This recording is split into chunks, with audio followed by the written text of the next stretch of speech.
Hello everyone, this is Alex from Swoosh English. So as many of you know, on a weekly basis, we are constantly doing our OET speaking role plays with our current VIP students here at Swoosh. And I can get some fantastic performers and I can get some medical professionals who right at the beginning of this journey, they are giving me some very strange answers or some very strange interaction when I am playing the role of the interlocutor, which is the patient or the carer. And what I really drill into them when they're at the beginning of this journey is to not memorize a particular structure, because what a lot of people think is that they can memorize long passages of sentences and words and use this sentence for this situation and this sentence for this situation, use this at the beginning and use that at the end in order to get a grade A and grade B. And it couldn't be further from the truth. And this is not just for speaking, this applies for writing as well.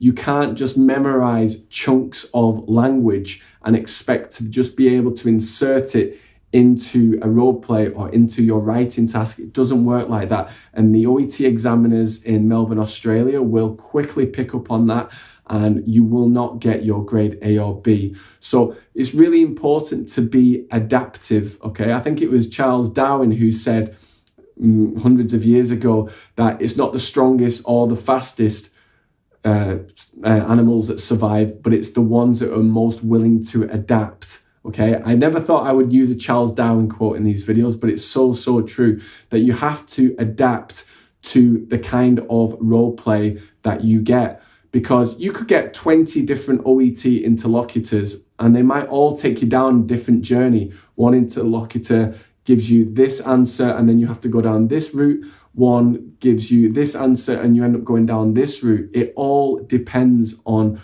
where the interaction goes. Even the same interlocutor could do the same role play with 20 different candidates and it can go in a different direction just based on the questions you ask, the answers that they give, etc. So you must be willing to be flexible and adapt to the questions, to the answers that are provided by the interlocutor. It's very important. So please don't memorize a structure. Please don't memorize words and phrases that you can bring out. Especially the one that kind of annoys me a lot is when people say, "I understand.